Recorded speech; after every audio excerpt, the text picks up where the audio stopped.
Today we have to talk about a very controversial topic that, to be honest, might go over some of your heads here because if you haven't worked on a cruise ship, you may or may not understand some of what I'm going to be discussing in this video. And that is a big problem when it comes to the crew members, aka cruise ship employees. To somewhat streamline this conversation that's going to be mostly revolving around crew privileges, that is when a crew member is able to get off of the ship and enjoy any of the ports of call or islands, or being able to enjoy any of the guest experiences like the restaurants, the nightclub. You get the idea. They're two cruise lines that I want to say are essentially polar opposites of each other. That is Norwegian Cruise Line and Virgin Voyages. Norwegian Cruise Line just recently announced that they're going to be essentially getting rid of the guest privileges for crew members. Meanwhile, Virgin Voyages is the complete opposite. A lot of crew members have guest privileges, and I hate to put it this way, a lot of them let it go to their heads. Just to quickly give you a little bit of context for those of you that don't know before we continue,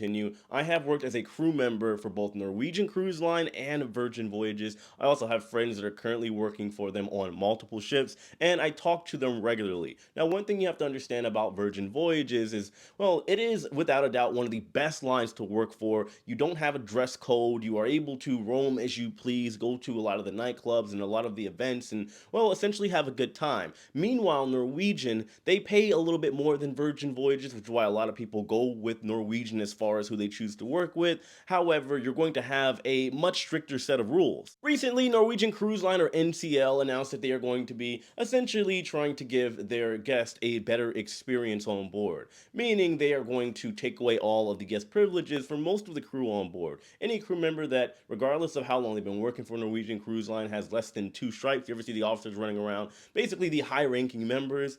The other ones that do not have high ranking status with Norwegian no longer can just willy-nilly go out into the guest areas and have those experiences. Essentially, now they have to have a sign-up sheet or a queue, and if they don't make it that day to be able to go to any of the restaurants, Starbucks, or any of the nightclub or nighttime activities, well, they are just kind of out of luck and they gotta wait their turn. Being able to enjoy guest experiences as a crew member during your contract, whether it be going off and having some fun in the port of call or enjoying any of the festivities that are on board any particular ship, is exactly what it is, a privilege. And the cruise lines make it very clear that it is a privilege and not a right. Most of the crew members on board do understand that, but on the flip side of all that, you do have to understand that there are crew members on board that work in the engine room or the room stewards that will essentially never ever be able to indulge in any of those privileges. Also, on that hand, you're going to find a lot of crew members that, well, because they do have those privileges, they do to a certain extent see it as a right. And this is where you're also going to see the egos kind of take over. And I've seen this on other cruise lines outside of Norwegian as well, like Virgin Voyages. When it comes to Virgin Voyages, I want to be very clear. Virgin Voyages is without a doubt the best cruise line, my personal opinion, to work for as crew. Like I said, you don't have a dress code. You want to wear 50 piercings in your ear. You want to walk around the ship in, I don't know, something crazy like a bird suit. You can do it. It's all available to you. And when I worked for Virgin Voyages, one thing that was established right out of the gate was quote unquote company culture, in which they tell all the crew members that it is a cruise ship. You get it? Because there's crew on board. Meaning, in their mind, they try to put it into your head that the crew are somewhat the priority, I guess, and that can naturally go to the heads of a lot of the crew members that are there, especially the ones that have never worked for another ship with other lines. I have sailed on all of Virgin Voyage's ships, even the new ones, on multiple occasions, and I have friends that are currently on board right now that I worked with as an entertainer at theme parks and for other entertainment companies. And while some of them are good people, there are other ones that I want to say in like the entertainment world, there is, like I said, an ego. Mentally, a lot of them believe that when they're on the cruise ship, that the guests that are coming to their house. And in their mind, they're like, how dare this guest come to my house and think that they are the priority? So you have a lot of crew members that go over to the bars and they're in line for a lot of places. And,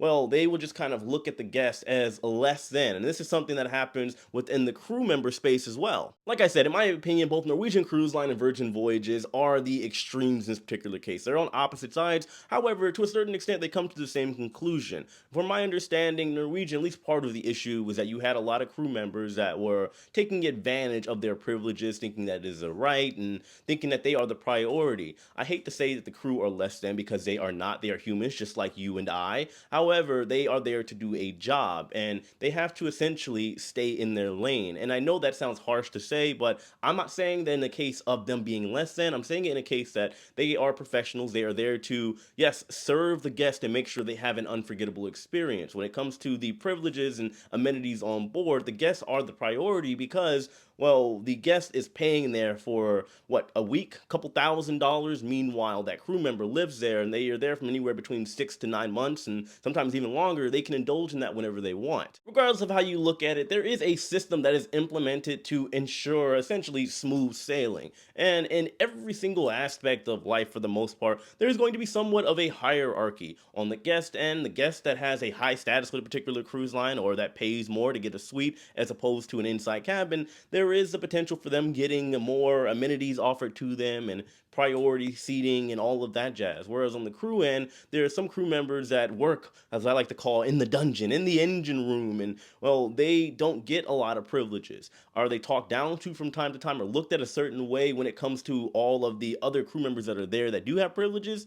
Yeah, from time to time, and it is absolutely sickening. It is just something that unfortunately is kind of baked in the cake of life. My point to all of this is that I do believe that things are a little off balance, primarily with these two lines being Norwegian Cruise Line and Virgin Voyages. With Norwegian, you have crew members that have dedicated their lives for years to this particular cruise line, and we already know how much of a doozy and problem and stress the pandemic was. They come back to Norwegian just to essentially be treated like crap. I don't think that's fair. Meanwhile, on Virgin Voyages side, I have seen it myself. You have crew members that have, well, they've never worked on a ship before, and they have let the idea that they are working on a cruise ship and they are essentially the entertainment, the stars, quote unquote, and they are taking it to an extreme to a point to where they think that they are supposed to be in the front row and taking up the guest spaces. And when they don't have those opportunities to go to those certain dining options because the guests are there and it's full, they then have an attitude. In a perfect, balanced, beautiful, just, and fair world, it would be cool to see both the crew members and the guests live harmoniously with one another, regardless of the crew members' ranking and status.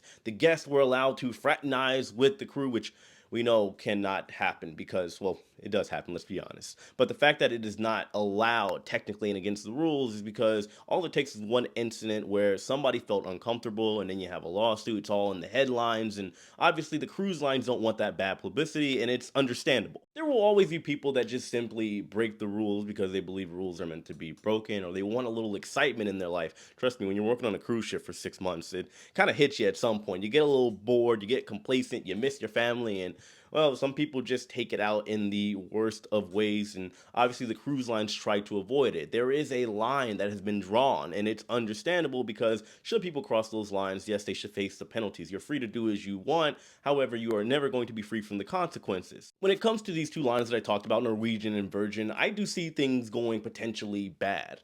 If NCL takes away the privileges for the crew and they decide that they aren't going to cooperate, they're going to strike, they're not going to work, well, it's obviously going to create a giant conundrum for the entire company. Meanwhile, with Virgin Voyages, you could also come to an issue where you have a lot of the crew members that think they are just so high and mighty that they can't be touched and they can do whatever they want. They are the priority above even the guests, to the point to where an incident takes place and then the privileges also have to be taken away. And well, just like that, we're right in the same position as NCL. So I do hope that they get that rectified with this whole giant conundrum, this problem here. But let me know what you guys think in the comment section below. Are there any situations that you've encountered on board? Do you think it is right for the crew members to be able to go into the guest areas? Personally, I do. I do think that as far as the overall experience, the crew being able to walk and talk and hang out with you and you getting to know them a little better is going to overall give you a better vacation. As long as they don't go too far and think that they are better than you, because I have seen it, then well, everything will be right as rain. Let me know your thoughts in the comment section below, guys. Hit that like button on your way out. And by the way, thank you for everybody that wished me a happy birthday yesterday. I officially turned 31.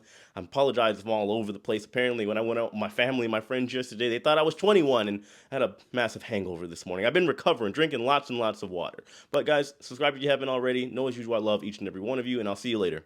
Take it easy.